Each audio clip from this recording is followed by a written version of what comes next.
Hi hello viewers, welcome to my channel Sama foods. ನಾನಿವತ್ತು ಒಂದೊಳ್ಳೆ side dish ರೆಸಿಪಿನ share ಮಾಡ್ತಾ ಇದ್ದೀನಿ.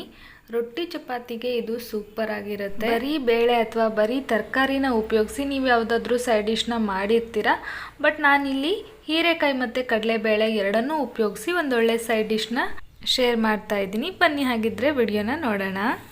ಮೊದಲಿಗೆ ಒಂದು ಕುಕ್ಕರ್ನ ತಗೊಂಡಿದ್ದೀನಿ.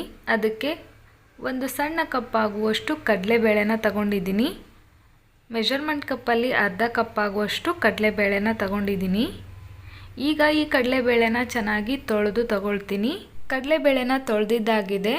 ಈಗ ಇದಕ್ಕೆ 3 ಕಪ್ ಆಗುವಷ್ಟು ನೀರನ್ನು ಸೇರಿಸಿ 1 ಚಮಚ ಎಣ್ಣೆನೂ ಸೇರಿಸಿ ಕುಕ್ಕರ್ ಲಿಡ್ನ ಕ್ಲೋಸ್ ಮಾಡಿ 2 ವಿಜಿಲ್ನ ತಗೊಳ್ತೀನಿ ಹೈ ಫ್ಲೇಮಲ್ಲಿ. ಅದಾಗೋಷ್ಟರಲ್ಲಿ ನಾನಿಲ್ಲಿ ಒಂದು ಹೀರೆಕಾಯಿನ ತಗೊಂಡಿದ್ದೀನಿ. ಇದನ್ನು ಚೆನ್ನಾಗಿ ತೊಳೆದು ತಗೊಂಡಿದ್ದೀನಿ. ಇದ್ರ ಮೇಲ್ಗಡೆ ಇರುವಂತಹ ಸ್ಕಿನ್ನ ಈ ಥರ ನೀಟಾಗಿ ಪೀಲರಿಂದ ಬಿಡಿಸಿ ಮತ್ತೊಂದು ಸಲ ತೊಳೆದು ಈ ಥರ ಸಣ್ಣದಾಗಿ ಕಟ್ ಮಾಡಿ ತಗೊಳ್ತೀನಿ. ಇವಾಗ ಇದಾಗಿದೆ, ಇದನ್ನು ಸೈಡ್ಗೆ ಎತ್ತಿಟ್ಕೊಳ್ಳೋಣ. ನಂತರ ಕಡಲೆಬೇಳೆನ ಬೇಯೋದಕ್ಕೆ ಇಟ್ಟಿದ್ವಲ್ಲ, ಕಡಲೆಬೇಳೆ ಕೂಡ ಬೆಂದಿದೆ. ತುಂಬ ಸಾಫ್ಟಾಗಿ ಬೇಯಿಸ್ಕೋಬಾರ್ದು. ಇಲ್ಲಿ ತೋರಿಸ್ತಾ ಇದ್ದೀನಲ್ಲ, ಇಷ್ಟಾದರೆ ಸಾಕು. ಇವಾಗ ನೋಡಿ, ಕಡಲೆಬೇಳೆ ಚೆನ್ನಾಗಿ ಬೆಂದಿದೆ. ಇದನ್ನು ಕೂಡ ಸೈಡ್ಗೆ ಎತ್ತಿಟ್ಕೊಂಡು ಒಲೆ ಮೇಲೆ ಒಂದು ಬಾಣಲೆನ ಇಟ್ಕೊಂಡಿದ್ದೀನಿ. ಬಾಣಲೆ ಬಿಸಿ ಆದ ನಂತರ 2 ದೊಡ್ಡ ಚಮಚ ಎಣ್ಣೆ, ಅರ್ಧ ಚಮಚದಷ್ಟು ಸಾಸಿವೆ, ಅರ್ಧ ಚಮಚದಷ್ಟು ಜೀರಿಗೆ, 1 ಗೆಡ್ಡೆ ಬೆಳ್ಳುಳ್ಳಿನ ಜಜ್ಜಿ ಸೇರಿಸ್ತಾ ಇದ್ದೀನಿ. ಒಂದು ದೊಡ್ಡ ಸೈಜ್ನ ಈರುಳ್ಳಿನ ರಫ್ ಆಗಿ ಚಾಪ್ ಮಾಡಿ ತಗೊಂಡಿದ್ದೀನಿ. 2 ಹಸಿ ಮೆಣಸಿನ್ಕಾಯಿನ ಉದ್ದುದ್ದಕ್ಕೆ ಕಟ್ ಮಾಡಿ ತಗೊಂಡಿದ್ದೀನಿ. 3 ಕಡ್ಡಿ ಆಗೋಷ್ಟು ಕರಿಬೇವು. ಈಗ ಇದೆಲ್ಲನೂ ಎಣ್ಣೆಯಲ್ಲಿ ಚೆನ್ನಾಗಿ ಫ್ರೈ ಮಾಡ್ಕೋಬೇಕು. ತುಂಬ ಏನು ಕಲರ್ ಚೇಂಜ್ ಆಗೋದು ಬೇಡ. ಇವಾಗ ನೋಡಿ, ಈ ಥರ ಟ್ರಾನ್ಸ್ಪರೆಂಟ್ ಆಗಿದೆ. ಇಷ್ಟಾದರೆ ಸಾಕು.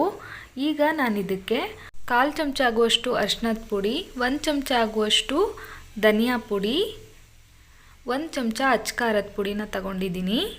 ಜೊತೆಗೆ 1/4 ಚಮಚ ಗರಂ ಮಸಾಲ ಪೌಡರ್ನ ಸೇರಿಸಿ ಇದೆಲ್ಲನೂ ಚೆನ್ನಾಗಿ ಫ್ರೈ ಮಾಡ್ಕೊಳ್ತೀನಿ ಈರುಳ್ಳಿ ಜೊತೆಗೆ. ಇವಾಗ ನೋಡಿ, ಇದೆಲ್ಲನೂ ಚೆನ್ನಾಗಿ ಫ್ರೈ ಆಗಿದೆ. ಈಗ ಇದಕ್ಕೆ 2 ದೊಡ್ಡ ಟೊಮ್ಯಾಟೋನ ಕಟ್ ಮಾಡಿ ಸೇರಿಸ್ತಾ ಇದ್ದೀನಿ. ನಾನಿಲ್ಲಿ ಹುಳಿ ಟೊಮ್ಯಾಟೊ ತೊಗೊಂಡಿರೋದ್ರಿಂದ 2 ತೊಗೊಂಡಿದ್ದೀನಿ. ಆ್ಯಪಲ್ ಟೊಮ್ಯಾಟೊ ಆದರೆ ಇನ್ನೊಂದು ಎಕ್ಸ್ಟ್ರಾ ಸೇರಿಸಿ.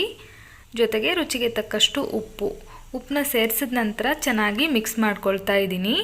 ಟೊಮ್ಯಾಟೊ ಜೊತೆಗೇ ಉಪ್ಪು ಸೇರಿಸೋದ್ರಿಂದ ಟೊಮ್ಯಾಟೊ ಬೇಗ ಸಾಫ್ಟ್ ಆಗುತ್ತೆ. ಟೊಮ್ಯಾಟೊ ಸಾಫ್ಟ್ ಆಗೋವರೆಗೂ ಚೆನ್ನಾಗಿ ಬಾಡಿಸ್ಕೋಬೇಕು. ಇವಾಗ ಟೊಮ್ಯಾಟೊ ಸಾಫ್ಟಾಗಿದೆ. ಈಗ ಇದಕ್ಕೆ ಕಟ್ ಮಾಡ್ಕೊಂಡಿರೋಂತಹ ಹೀರೆಕಾಯಿನ ಸೇರಿಸಿ ಚೆನ್ನಾಗಿ ಫ್ರೈ ಮಾಡ್ಕೊಳ್ತೀನಿ. ಹೀರೆಕಾಯಿನ ಸೇರಿಸಿದ ಮೇಲೆ ಚೆನ್ನಾಗಿ ಸ್ವಲ್ಪ ಹೊತ್ತು ಈ ಥರ ಮಿಕ್ಸ್ ಮಾಡ್ತಾ ಫ್ರೈ ಮಾಡ್ಕೋಬೇಕು. ಇದರಿಂದ ರುಚಿ ತುಂಬ ಚೆನ್ನಾಗಾಗುತ್ತೆ ಮತ್ತು ಹೀರೆಕಾಯಿ ತುಂಬ ಚೆನ್ನಾಗಿ ಬೇಯುತ್ತೆ.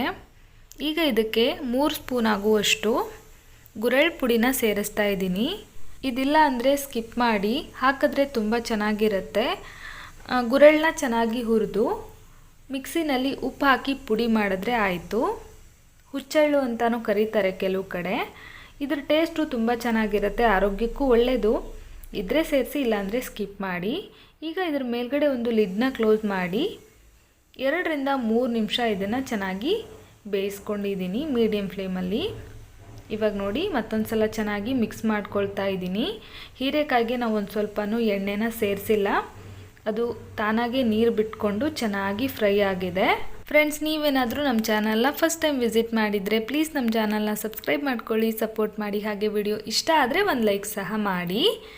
ಈಗ ನಾನು ಇದಕ್ಕೆ ಬೇಯಿಸಿಟ್ಕೊಂಡಿರೋಂತಹ ಕಡಲೆಬೇಳೆನ ಸೇರಿಸ್ತಾ ಇದ್ದೀನಿ. ಆ ನೀರಿನ ಸಮೇತನೇ ಸೇರಿಸಿದ್ದೀನಿ. ಈಗ ಇದನ್ನು ಚೆನ್ನಾಗಿ ಮಿಕ್ಸ್ ಮಾಡ್ಕೋಬೇಕು. ಹೀರೆಕಾಯಿ ಜೊತೆಗೆ ಮಧ್ಯ ಮಧ್ಯ ಕಡಲೆಬೇಳೆ ಸಿಗ್ತಾ ಇದ್ದರೆ ತುಂಬಾ ಚೆನ್ನಾಗಿ ಅನಿಸುತ್ತೆ. ಕಡಲೆಬೇಳೆನ ತುಂಬ ಸಾಫ್ಟಾಗಿ ಬೇಯಿಸ್ಕೊಂಡ್ರೆ ರುಚಿ ಚೆನ್ನಾಗಿ ಅನಿಸೋದಿಲ್ಲ. ಹಾಗಾಗಿ ಒಂದು ಸ್ವಲ್ಪ ಕಡಲೆಬೇಳೆ ಬಾಯಿಗೆ ಸಿಗೋ ಥರ ಬೇಯಿಸ್ಕೋಬೇಕು.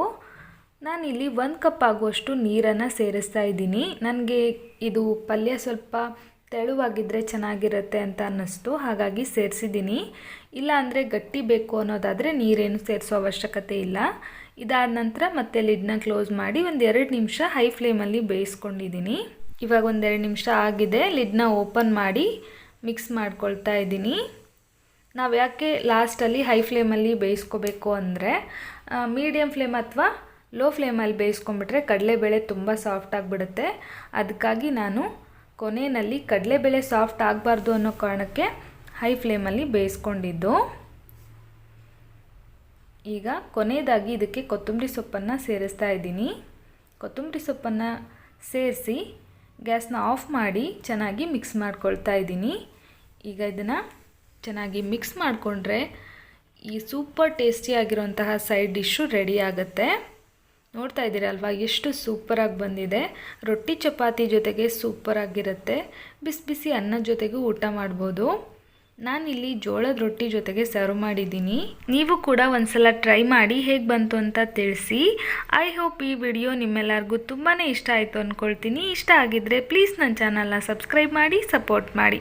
ಮತ್ತೆ ಮುಂದಿನ ವಿಡಿಯೋದಲ್ಲಿ ಮತ್ತೊಂದು ಟೇಸ್ಟಿ ರೆಸಿಪಿ ಜೊತೆಗೆ ಮತ್ತೆ ಸಿಗ್ತೀನಿ. Bye friends. Thank you so much.